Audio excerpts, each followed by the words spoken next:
Oi, bom dia. Bom dia, gente. Bom dia, como estamos? Bom dia. Então, hoje é dia, tem dois jogos importantes, da França e do Brasil, não mais. Renato, estão todos aqui na ansiedade de ver o que vai dar a nossa vida esportiva desse Brasil imenso, né? Então, estava pensando, o que eu vou falar? Tanta coisa para falar, né? Tanta história para contar, tanta coisa. E eu estava pensando, por que a gente fez esse trabalho? Por que a gente toma máscara? Por que a gente faz esse vídeo? Que escreve livro? Enfim, tudo por causa do trânsito. O trânsito é o foco de tudo. O trânsito é o foco de tudo. Então, vamos falar do trânsito, exatamente do trânsito. Bom dia, Leona também entrou. Então, eu acho que o trânsito é o que interessa, na realidade. É esse que interessa. Porque sem ele também não haveria nada disso. Então, eu estive ontem em Marília, e ontem de ontem também, e amanhã também estarei. Porque a gente vai viajar semana que vem para o Acre, para o aniversário da madrinha. Então, a gente não pode deixar assim, trabalho para trás, coisa para fazer, porque em seguida a gente volta e já começa o festivo e a festa de calendário maio. Então a gente tem que deixar tudo pronto antes. Josi Oliveira, bom dia, bom dia. Tem que deixar antes, então nós estamos correndo para isso. Amanhã a gente vai lá para Marinha, passar o dia lá. Então quem quiser ir, por favor. Tá, pode falar para ir para a gente. Então vou falar sobre trânsito. Sobre vou entrar em trânsito. Então, primeira coisa, como falar de trânsito do outro é impossível. A gente só dá para falar da gente. Quando a gente observa o trânsito no outro, você só dá para falar das consequências que aquele trânsito teve na vida daquela pessoa. Você observou que a partir daquele momento que a pessoa começou a vivenciar os trânsitos, ela fez isso, fez aquilo, mudou, melhorou, piorou, o que foi que aconteceu? Só a reação externa. Mas o transe mesmo você só vai saber pelo relato do outro e ou você mesmo entrando em transe. Então tem se escrito muito sobre isso. Tem chamado isso de inspiração poética, um monte de coisa, inconsciente. Tudo diz que faz parte do inconsciente. Tem gente que acha que nós somos tudo que o inconsciente tem. A gente é mais que isso, mas tem gente que fala isso. Bem, mas existem os vários níveis de trânsito, vários níveis de se viver a vida. E quando eu comecei a falar sobre trânsito, claro que eu já gostava do trânsito muito antes de conhecer a máscara. Então eu fui para a máscara e fiquei por causa do trânsito, da mediunidade e da paranormalidade que eu já antecipadamente tinha. E quando eu vi a máscara, eu fiquei mais encantada, porque todo aquele esforço de começar para conseguir um contato, um trânsito legal, que era muito grande, né? A máscara bateu o relógio 20 minutos já estava lá. Eu achava que era todo mundo. E tinha a ilusão que todo mundo praticamente vivenciava mais ou menos aquilo que eu estava vivenciando. Os trânsitos eram coletivos. Então, eu atribuía o poder dos trânsitos que eu tinha ao inário que eu estava ouvindo, ao local, à pessoa que estava dirigindo, às pessoas que estavam em volta, mil coisas, mas eu não demorei para entender, não muito, claro, graças a Deus, que o trânsito é pessoal. Você pode até ter influência das pessoas, do inário, do entorno, da comida que você comeu, do que você quiser, mas é pessoal. Então, você pode estar numa fila, ter 10 pessoas com 10 contatos diferentes. Vai captar o quê? Vai captar as coisas do corpo, que é o mais próximo de ser captado. Bom dia, Fátima. Vai captar a dor de barriga do outro, a dor de cabeça, já coisas ruins. Dificilmente a pessoa capta uma coisa boa. Porque nós, de alguma forma, estamos mais conectados para captar o defeito do outro do que a virtude do outro. Então, isso é uma coisa comum, não sei se a todos os povos, mas o povo brasileiro, especialmente o paulista, do qual eu tenho bastante contato, e o carioca, Isso dá para me falar de boca cheia. É sim, é sim. Então, é mais fácil o cara pegar um pensamento ruim meu do que pegar um pensamento bom. Meu ou de qualquer pessoa, e eu também, é mais fácil.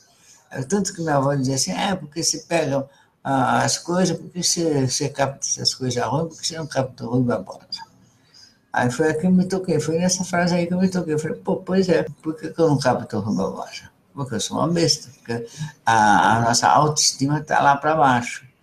Então, quanto o povo até, quanto o povo. Então, porque é mais fácil também. As forças negativas são mais tensas, mais próximas de nós, mais conhecidas do que as forças positivas. Então a gente capta dor de barriga, dor de cabeça, mal-estar. A gente chega num lugar e fala, esse ambiente está ruim, porque a gente capta o ruim. A gente não capta uma coisa boa que tenha lá. Também está ruim. Aqui acho que morreu alguém, capta. Não capta que nasceu. Então a gente vai indo, porque todos os lugares têm todas as coisas, mas a gente vai pegar o ruim, não vai pegar o bom.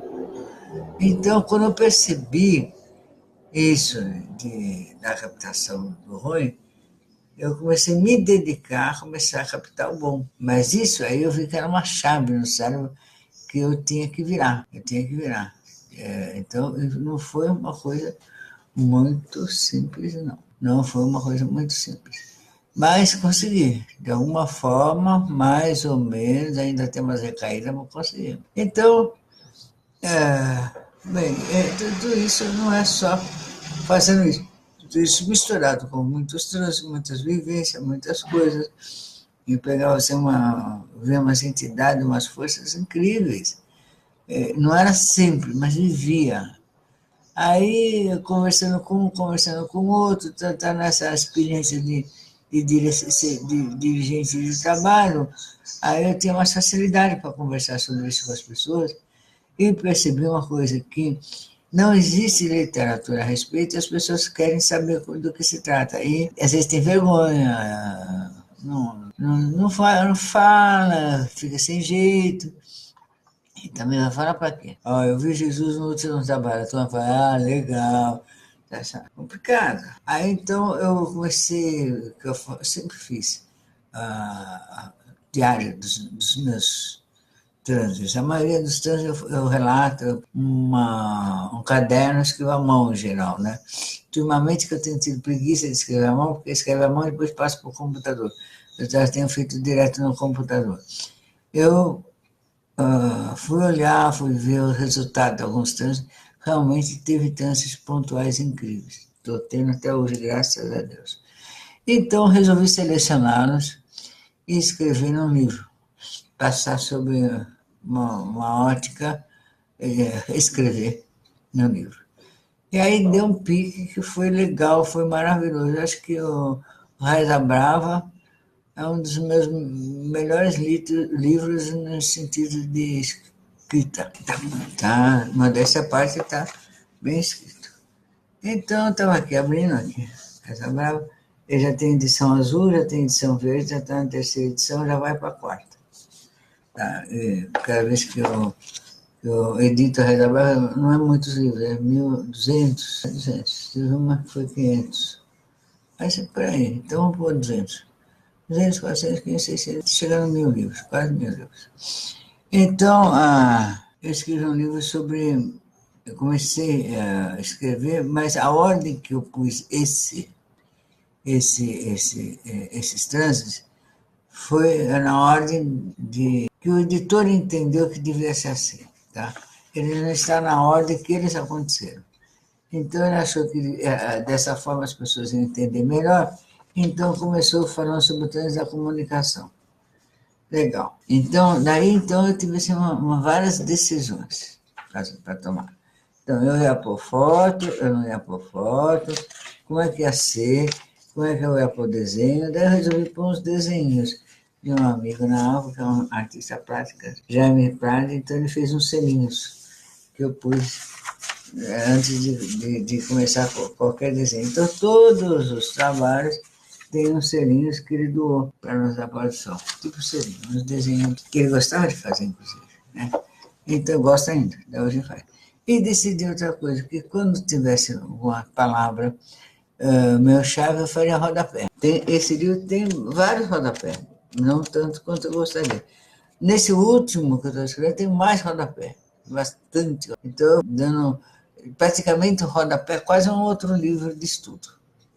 Então, foi outra decisão que a gente tomou já quando começamos no estilo do Reza Brava. Então, tem sempre um desenho, ou uma foto, uma coisa, nos outros livros tem foto, e tem um rodapé. E sempre escrever na primeira pessoa. Então, eu decidi, quando eu comecei a escrever, eu falei, pô, mas eu vou falar umas coisas importantes, coisas íntimas. Então, ou eu tenho coragem de escrever na primeira pessoa e falar o que aconteceu comigo, ou então não vale a pena escrever, porque na ficção você pode pôr qualquer coisa, qualquer merda, distorcer, misturar 2, 3 assuntos num só, porque daí vira, é conto, é ficção. Então eu falei assim, não, eu quero dar uma experiência de vida para as pessoas, para saberem que isso realmente aconteceu e qual o resultado disso na vida da gente. Então decidi escrever na primeira pessoa. A Vera Paulino dizendo que os meus livros é o que ela mais gosta. Obrigada, querida. Essa frase é o sonho dourado de todo autor. Obrigada, querida. Então, daí pensei, primeira pessoa, segunda. E outra, a linguagem. Então, sempre ser direta, não florear muito, e não sair muito do assunto, nem direto, não sei, e simples. Então, não usar palavras acadêmicas, científicas, complicadas desnecessariamente. E se usar, põe embaixo no rodapé o que significa, para que todas as pessoas possam entender, porque às vezes tem coisa que a gente não entende mesmo. Você tem que olhar o rodapé do rodapé, para poder entender o que está escrito. Então, foram decisões que eu tomei assim, já de cara, valendo para todos os livros que eu escrevo. Então, tornou-se assim, uma espécie de estilo.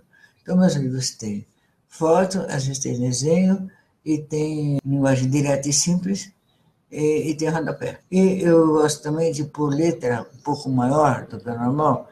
Eu não gosto de fazer letrinha piquititica, porque não enxerga, porque não é questão de idade, não. Às vezes tem jovens que também não enxergam direito, às vezes em trânsito você não enxerga mesmo.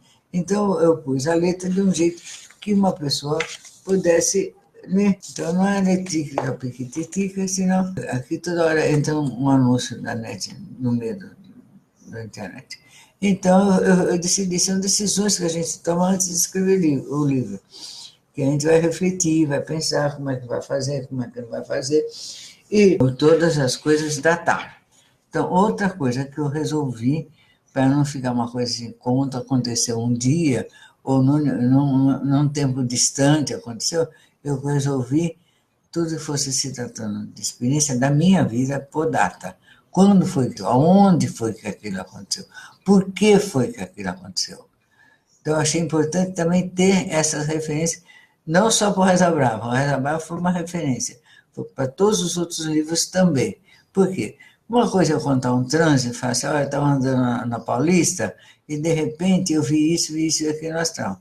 Outra coisa, eu falo assim, eu tomei ayahuasca, quase um copo de ayahuasca, sentei e vi isso, é diferente. Ou eu estava doente, ou eu sofri um acidente, e antes de apagar, tive isso. Você tem que dizer, localizar por que, aonde, como. Né? Ou tomei um porre. Então, você tem que dizer. Então, senão, fica muito improvável, fica muito na imaginação.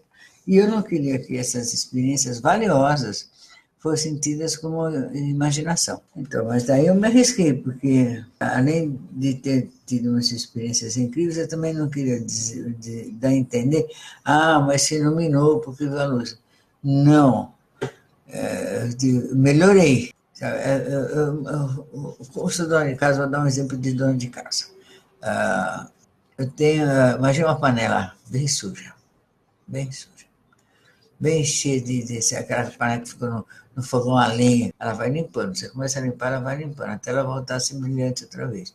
Então, estou nesse processo, a panela vai limpando, está melhor. Mas não é que está melhor, é isso. Então, não endeusar, não mistificar as experiências, porque, como eu, tem muita gente que tem também, então, sabe? Não é um fato excepcional, porque eu tenho tido a coragem de me expor.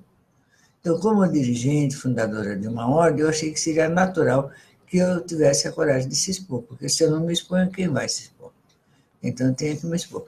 Então, eu comecei a a escrever sobre trânsito. Antes, na Editores Cortez, nós fizemos uma pesquisa para saber se realmente era necessário livros sobre esse tema aqui no Brasil, de autores brasileiros. Então, foi lá para a USP, fizeram uma pesquisa, e eu recebi uma carta, eu tenho essa carta. Aliás, eu tenho que mostrar esses documentos para vocês. Dizendo que era muito importante que existissem autores como eu, porque tem muito poucos autores no Brasil que falam sobre isso. Daí eu então falei, então tá legal, vou fazer. Segunda coisa não, em nenhum momento me sinto sem escritora porque estou escrevendo isso. Eu sinto mais como um professor que está passando seus conhecimentos. É mais isso que eu me sinto. Então, quando nós começamos a organizar o livro, então a gente teve, eu chamei aqui para esse livro, eu chamei o Cacá para fazer a introdução, fiz uma nota porque eu estava escrevendo esse livro, dediquei o livro à minha mãe, que é legal você dedicar o livro ao homem. Então, eu dediquei o livro à minha mãe. E fiz um sumário. É um sumário que tem assim, você chega lá, você encontra todos, toda a lista de capítulos que tem. E também outra decisão que a gente tomou, que obedece todos os outros livros também como um estilo, se os capítulos dos livros não serem longos, são capítulos pequenos. Então, isso faz a forma de que é o livro. Então, qual a primeira palavra? Primeiro tema, comunicação. Então, é isso que nós estamos fazendo. Então, comunicação, porque quando eu comecei, estava nessa coisa de planta de poder, eu tenho um amigo, tenho ainda hoje, embora eu não veja com tanta frequência quanto gostaria, mas tenho, ele é meu amigo Agostinho, é um xamã peruano, de São Pedrito, Guachuma. Mas ele também trazia ayahuasca e sabia administrar. Geralmente o xamã sabe tudo. Ele opta por uma planta ou outra, mas sabe tudo. Eu falei, por que você faz isso? Então, para me comunicar, horas, para que mais? Eu me admirei, porque a gente que vem dessa cultura meio judaica cristã, assim, tem aquele negócio de ficar santo, encontrar Deus, tal. Mas não, é para me comunicar, saber notícias aqui e dali. Então, a gente começou o livro falando de comunicação e até falando sobre essas coisas, como é que é. E eu conto de cara como foi meu encontro com o mentor. Então, tem pessoas que perguntam assim, é isso. Aqui eu falo do mentor e já uso de cara, na primeira palavra, a palavra mentor. Então, aqui diz, palavra de origem grega que significa aquele que ensina. Orientador, modelo de ser seguido, significa também aquele que usa a inteligência em favor de um plano definido. É alguém que acredita em outra pessoa. Então, mentor é uma palavra grega para professor. Então, ele acredita na outra pessoa, enxergando possibilidades além do que ela percebe, apoiando e nutrindo, desafiando a alcançar o seu próprio pleno, seu propósito pleno dentro do propósito mais elevado de Deus. Então, mentor é aquele que acredita na outra pessoa e que ensina, é isso. Então, já o primeiro rodapé é só falando sobre o mentor. E falo sobre o tempo do transe. Então, esse transe, ele durou vários anos. Eu não ouvi. Existem transes assim que eu não ouço ainda, então, porque está muito fundo o transe, então eu não chego nem a ouvir a banda. Então, às vezes tem pessoas que falam, por que vocês fazem barulho? Por isso. Porque tem pessoas que, como eu, você está lá, tá num transe profundo, então às vezes o sininho você ouve o berro de alguém, você ouve um canto mais alto, o gongo berrante, te chamando de volta. E às vezes que eu tive um transe muito forte, eu vi lá no fundo, não é que eu vi grande no ouvido, não. E os caras estavam batendo no ouvido forte. E eu não estava ouvindo que estava sendo tão forte assim. Porque você vai no fundo e não percebe. Tanto que os xamãs, eles quando vão fazer um trabalho de transe sozinhos, eles levam alguém para tocar o tambor e cantar para eles do lado. A pessoa fica do lado batendo em forma de coração. E aí, quando ele pega um transe muito forte, ele pula, grita, bate palma, bate mais forte no tambor, para trazer de volta. É isso, para não ir.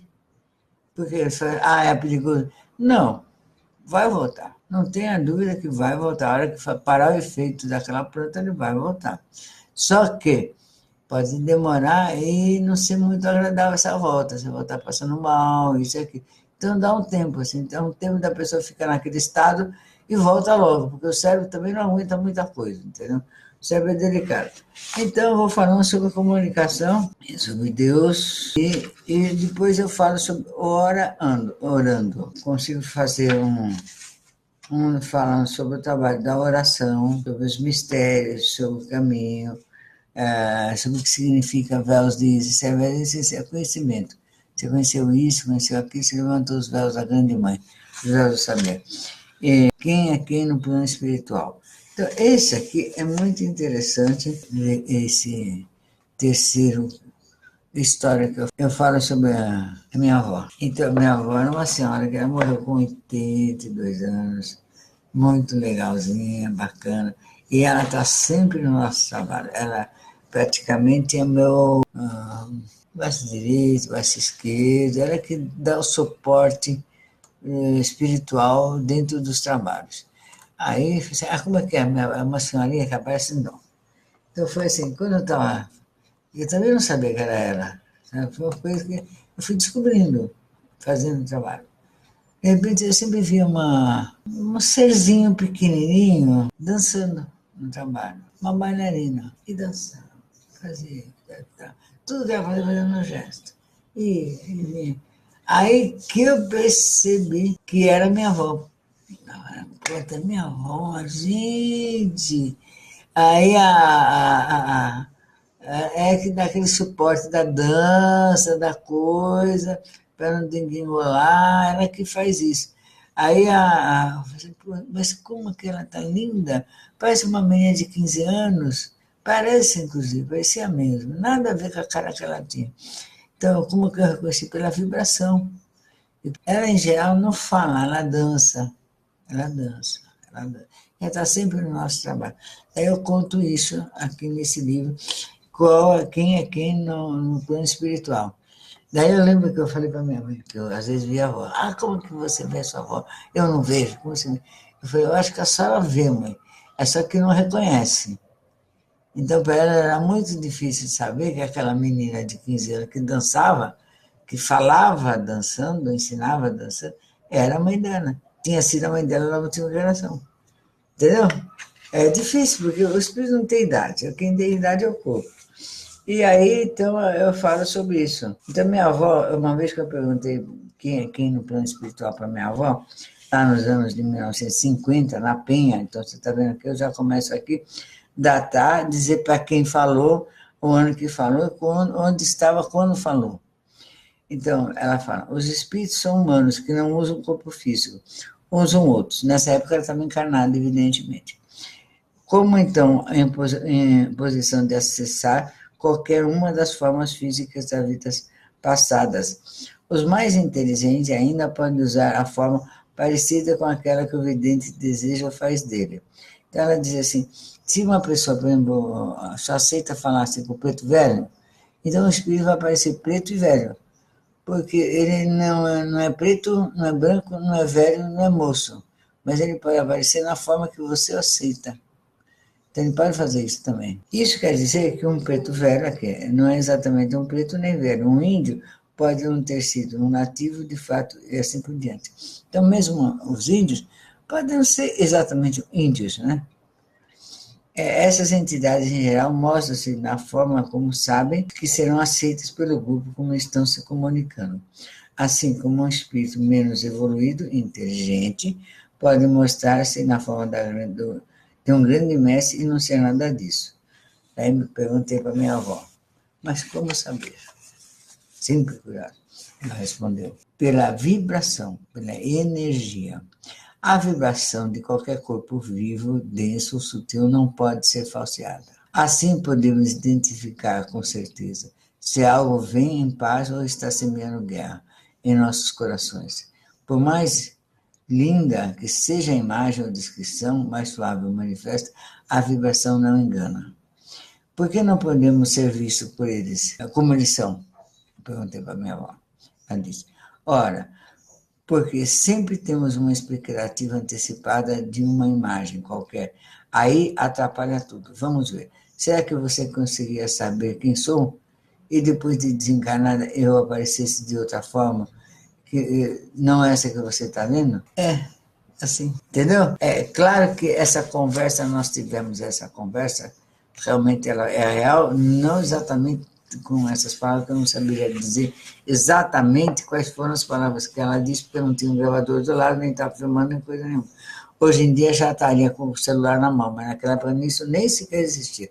Então, mas mais ou menos foi isso que ela disse, que eu consegui reproduzir para dar uma lição, para ensinar, para mostrar que a gente aquilo que a gente, a vibração, que aparece é a vibração. E um espírito inteligente, ele tem aquela vibração, ele molda aquela energia na imagem que ele deseja que você aceite. E às vezes não é nem ele que faz, é você mesmo que faz. Você vê aquela energia, você já põe na vibração o que você quer. Eu lembro uma vez que eu estava no trabalho, e tinha uma mulher que estava sendo perturbada, rezando para o marido que tinha morrido. E ela rezava, e ela rezava, e ela pedia, e ela chorava, e ele estava do lado dela. Mas ela não via, nem ouvia, porque ela estava tão empenhada nessa que a oração dela era mais importante do que fazer contato com ele, do que acalmar o seu espírito. Depois, daí uma hora eu não aguentei e falei para ela, seu marido está aí do lado, para de rezar, chorar desse jeito, mulher, o que é isso? Ela falou, imagina que ele está do meu lado, ele já morreu. Eu falei, ai, meu Deus do céu, onde nós estamos? O que nós estamos fazendo aqui? Mas não adiantou, batemos boca ali, mas não adiantou. Não adiantou. Ela achava que ela não ia conseguir falar com ele. Aí eu falei para ele mentalmente, não adianta. Aí os guias espirituais que estavam ali presentes, né, levaram ele para outro lugar. Então, a Luísa Lozada está dizendo que depois dessa palestra ela vai reler o livro Reza Brava, mas eu acho que deve reler mesmo. Eu mesma leio, eu escrevi, eu mesma leio.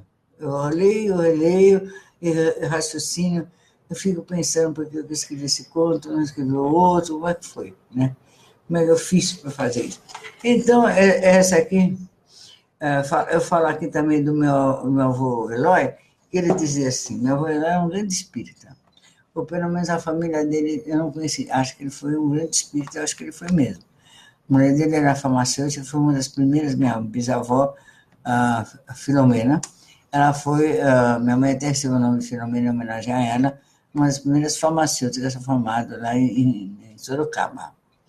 Então, ele falava que quando ele era espírita de mesa branca, foi um dos, ajudou a fundar o ciclo esotérico da Federação Espírita.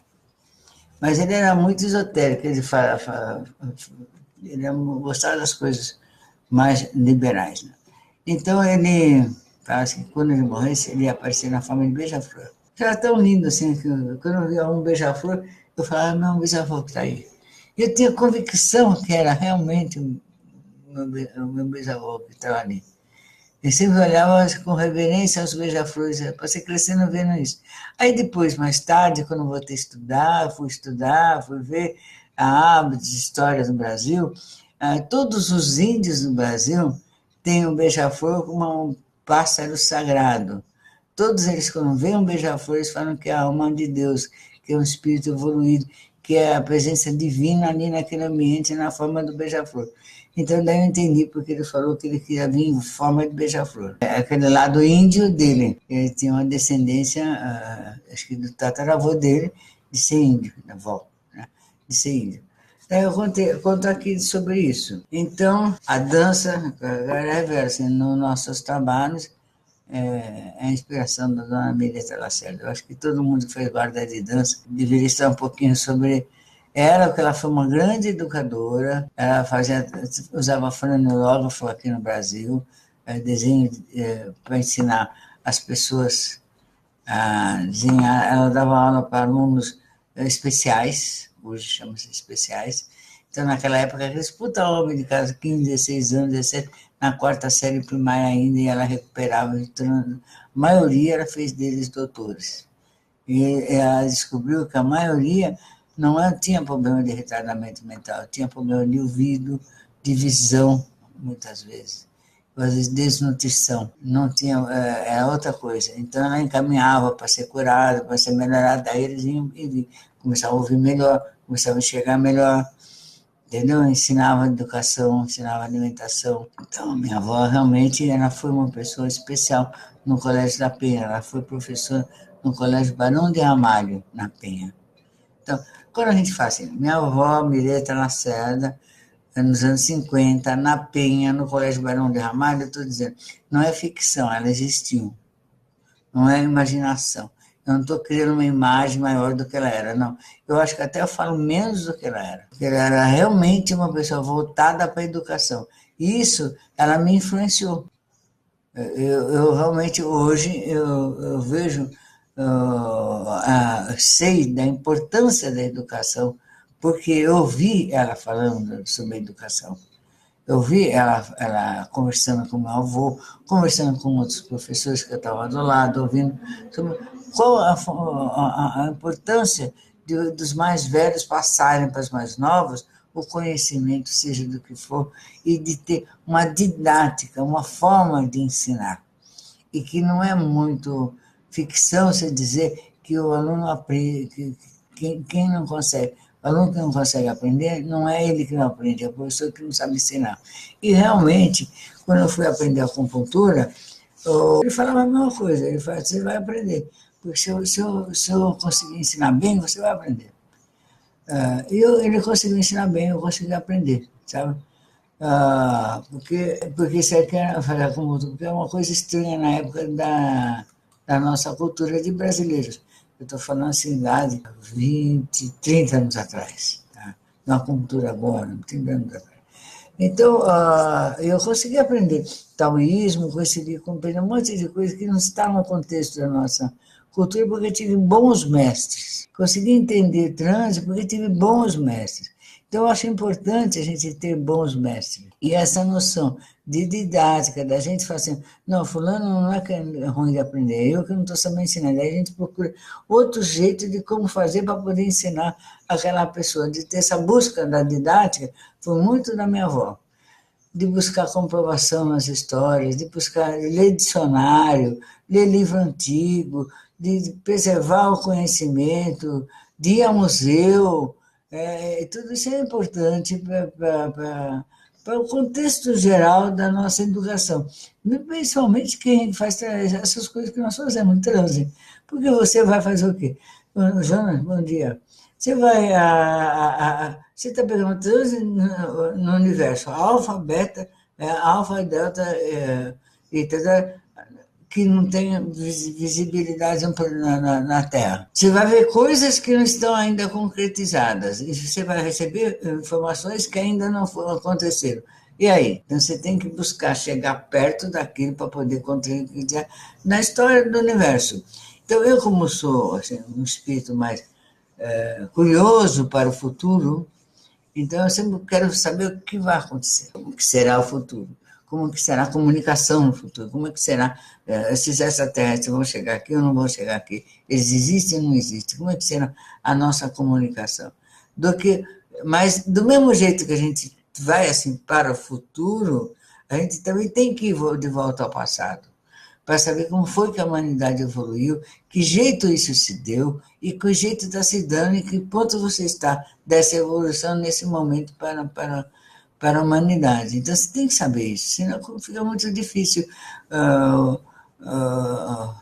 ser espiritualista, porque metade das coisas você não vê, não prova, então você vai dar de louco. E tem que saber como você vai materializar essas coisas. Então, quando eu penso em transe, eu pensei, então, nós estamos lidando com transe, eu lembro que, olha onde vai parar. Então, eu vi as igrejas de Daime, como é que eram, simples. Chão batido, eu fiz trabalho muito em palhoça, tipo palhoça de índio, palhoça, mas não era índio. No meio da rua, no meio da mata, buraco no chão feito banheiro, essas coisas. Tá, por necessidade e tal. Trabalho, todos eles foram maravilhosos, independente de ter conforto ou não ter conforto. sabe? Todos eles foram maravilhosos, não dependeu disso mesmo. Mas as pessoas fora olham, olha aquelas pessoas. Aí eu falei, eu estou em São Paulo, então eu preciso fazer uma coisa. As pessoas olharam e falaram, não estão loucos, olha aqueles coitados, olha como eles vivem. Então eu comecei a pensar da gente ter sempre um lugar bonito, pelo menos com a natureza bem cuidada, com planta, limpinho, limpo, limpo. Sabe, uma fixação de coisa limpa, limpa, tá tudo limpo, arrumado, bacana. Ter banheiro, sempre achei importante ter banheiro, bacia para sentar. Sabe? Eu acho nossos banheirinhos modestinhos. Tem igreja que tem uns banheiros de arrasar, bacana, tudo de marmorizado. Espero chegar um dia. Então, ter conforto, um pouco de conforto, uma cadeira legal, sabe? Eu queria pôr uma almofadinha para cada cadeira. Tem uns confortos bonitos, tem uma decoração dentro daquilo lá, agradável, bonito. A gente está chegando perto, está começando a melhorar a nossa forma de ver que pode trazer uma pessoa que não sabe nada de Daime, nada de ayahuasca, nada de trance, e olhar e falar, é bonito. É isso que eu quero, que seja bonito, que seja agradável.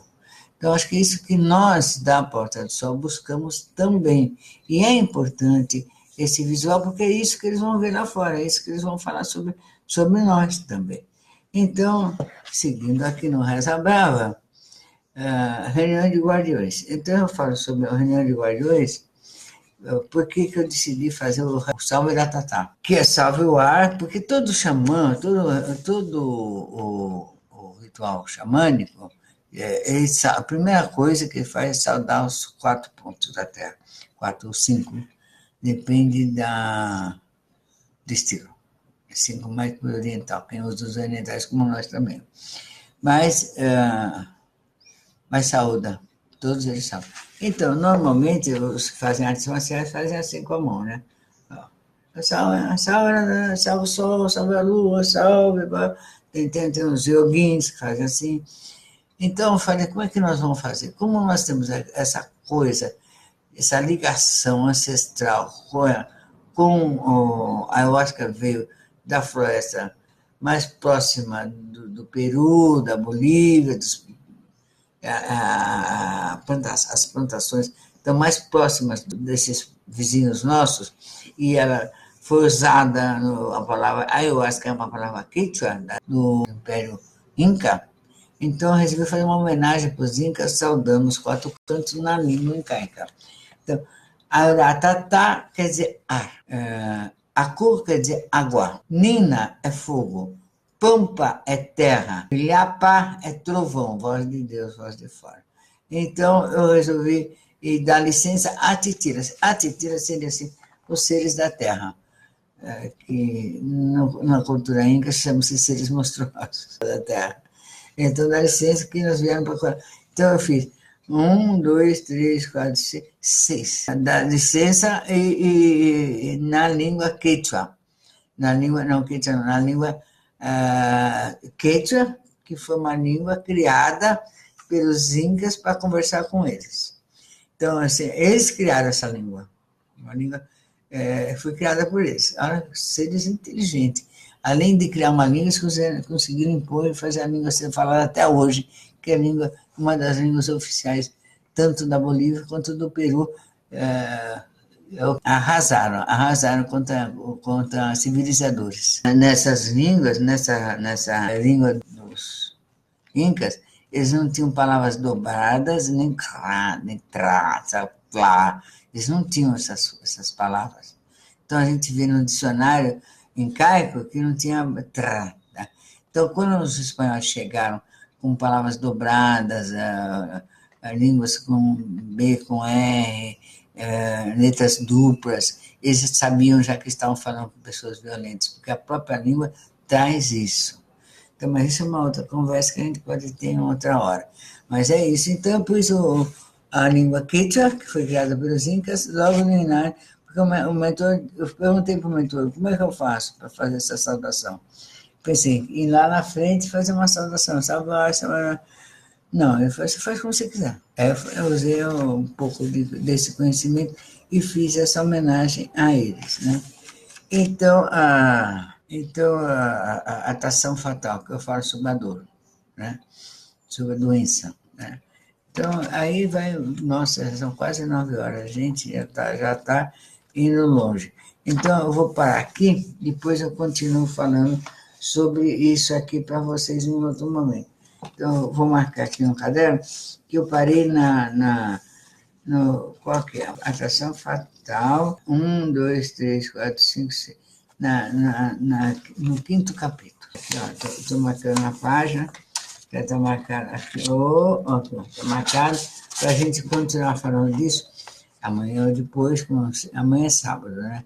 Também talvez eu não fale, né? Não sei, acho que não falo. E depois eu faço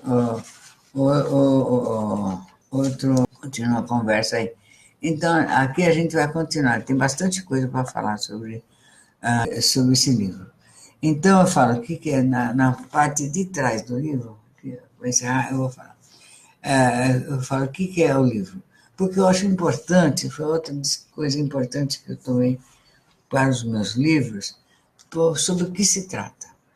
Então, não entrega. Eu entrego sim, porque você compra um livro pensando que uma coisa e depois é outra. Né? Eu morro de raiva disso, eu não gosto. Eu tenho que saber sobre o que se trata, não quero levar surpresa. Então é esse. O que é esse livro? A boa parte é a resposta a um desafio, relatar a uma forma compreensível que é o transe. Então eu falo de cara, é sobre transe, gente. Né? Ou melhor, partilhar com palavras inspiradas o estado. Aqui foi um amigo que escreveu para mim sobre o que é esse livro. Eu falei para ele escrever. É o Fábio Manavotra.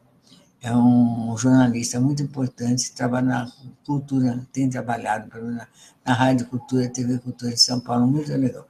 Então ele fala sobre o que é isso, sobre o que é o transe, e fala que é um transe de Daime, que pode ter outros nomes como Ayahuasca, Iagé, Daime, Santo Daime. Então quem vai pegar esse livro já sabe do que se trata. Todos os outros meus livros também têm essa linha, tem essa didática. Então, a pessoa sabe, ela vira para a sala, se trata disso.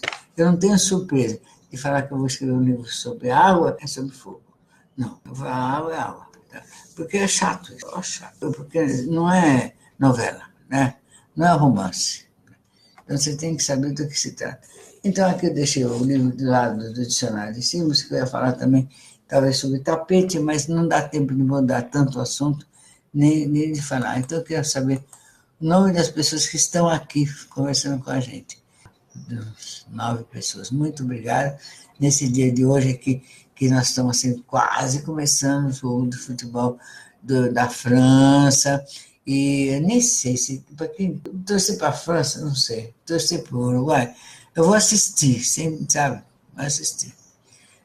E à tarde nós vamos estar. O nosso Brasil vai estar jogando. Você se preocupa? Claro, a imagem do Brasil, a felicidade do brasileiro. Claro que é importante. Poxa, a esperança de muitas famílias de mudar de padrão de vida. Quanta gente queria ser um daqueles jogadores, não falo nem só o Neymar, o Ronaldo Fenômeno, ou um Pelé da vida, que levaram suas famílias ao alto, deram o melhor para os seus pais, sua mãe, para os seus sobrinhos, e talvez até para os netos e bisnetos, com o dinheiro do futebol. Então, é uma maravilha isso, gente. Isso é como profissão, dá profissão para muita gente vive de futebol. Esses jornalistas que fazem comentário ganham horrores para fazer comentário da performance desses meninos, né? A televisão, os patrocinadores, todo mundo. E é uma distração para o povo. Aliena. Tá, mas é melhor ver futebol do que ficar só vendo o crime da vizinha, do isso, daquilo, toda hora vendo sangue, não é não? Você também pode ver tudo o que aconteceu de desgraça no vizinho. Mas não é legal também ver futebol, ver esporte? Não é legal? Não é bom? Eu acho bom. Eu gosto, sei lá, eu gosto de uma coisa que gosto. Então, é isso aí. Então, e amanhã nós estamos aqui, Sica. Querido, você tem que aparecer, viu? Sica Capoeira também tem um trabalho, ele também tornou-se um dirigente de outra linha, uma linha mais umbanda, ele e a esposa dele. Mas eles começaram aqui. aqui, ele falou, estou na área, legal, querido, estamos juntos na área. Meu palpite do jogo, a Liane também, o Kika está dizendo que se derrubar é pênalti. Eu sou ruim, eu não vou nem arriscar, porque tudo que eu falo dá ao contrário. Então, eu sou só torcedora, eu não sou ruim de palpite. Eu vou torcer, eu acho que o Brasil ganha, que essa Copa é nossa. Isso, dessa convicção eu tenho. Acho. Não vou afirmar, mas tem uma intuição lá atrás que é. Tá? Então, queridos, muito obrigado, muito obrigado. E a gente vai se preparar para essa Copa hoje, para a gente dar mais um passo, né? E depois, terça-feira, parece que tem outro jogo. Então, o brasileiro se emenda de hoje até terça. Aí, quarta, nós estamos lá em Manique novamente, para ver como é que estão as coisas. As panelas já estão limpas, deixa eu avisar. Está tudo arrumadinho, a gente já deu uma geral limpeza em volta do feitio, já está pondo as coisas em ordem. Agora, sábado, a gente vai cuidar do salão, para deixar mais ou menos arrumada a iluminação do salão. Então, quanto mais gente for para ajudar, melhor. Então, quem puder ir, a gente agradece que vá.